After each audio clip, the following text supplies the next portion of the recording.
In this video we're going to create a post, and here we are at our home page of our website, and as you can see here there is a post that was already created called Hello World, and by default posts will appear on your home page, and there is an option to change that, and we'll look at that in a future video. But this post of course was created when we installed WordPress, and it's just there for you to get a feel of how posts look on your website. So to create a new post, we of course have to log into our admin area at WP admin.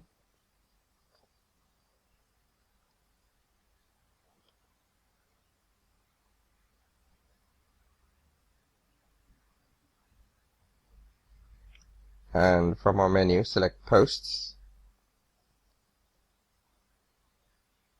And we will see a list of all the posts that have been created on our website. And as you can see, our Hello World post is here, and we have the option to edit it, quick edit, trash, or view the post. Now, you should delete this post because of course it's there for demonstration purposes, but I won't delete it just yet, as I want you to see how it will be affected once we create a new post. So to do that, we select Add New from the top there. And before we actually create the post, there are a few things on this page I want you to become familiar with. The first thing is at the very top here, in the right hand corner, is the screen options. Now this allows you to just customize what options appear on this screen. And you will see that a couple of boxes are already ticked: formats, categories, tags, featured image. And if you go and look at the right hand side here, you will see format, categories, and tags.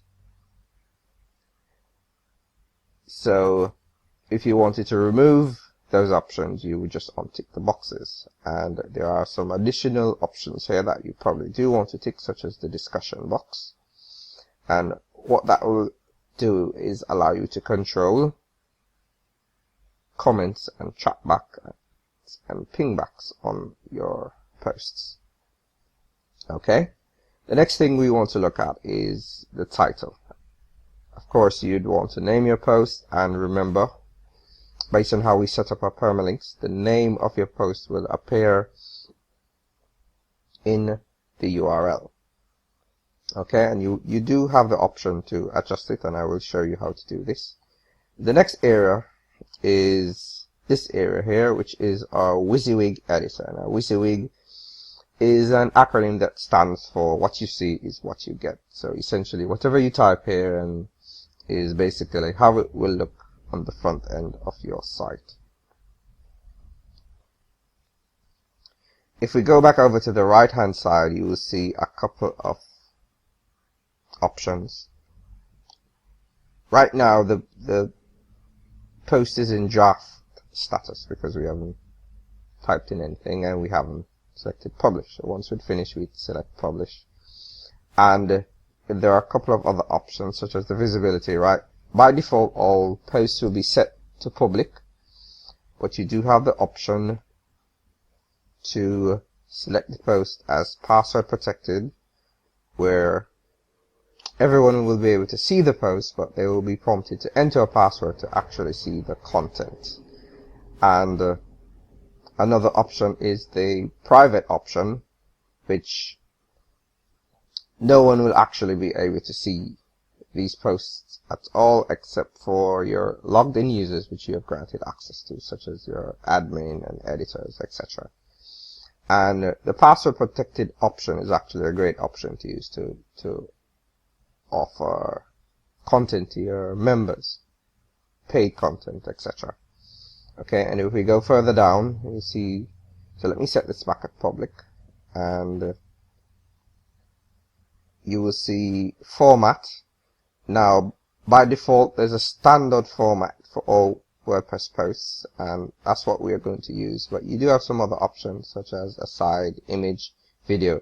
And what these options will do, if you select them, they will, of course, for example, if you were to select image, and you had an image in your post, which is obviously why you'd want to select it, it would just highlight how the post will be displayed on your website would highlight that image, and the same for video, audio, etc. Now, how it is displayed really does depend on the theme that you're using, so that is something you would have to test out to see the results. But for now, we're going to use a standard format, because that will allow us to add all those types of media. And also there are categories. Now,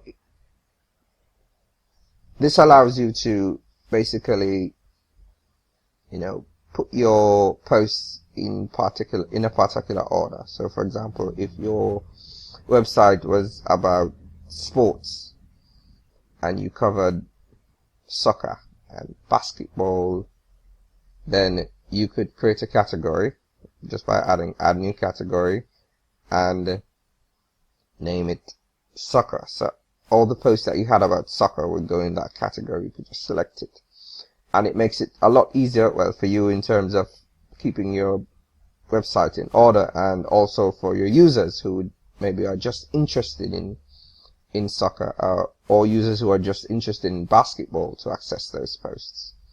And of course there are tags, which is really more for search engine optimization, which just allows you to give a description to say what your post is all about.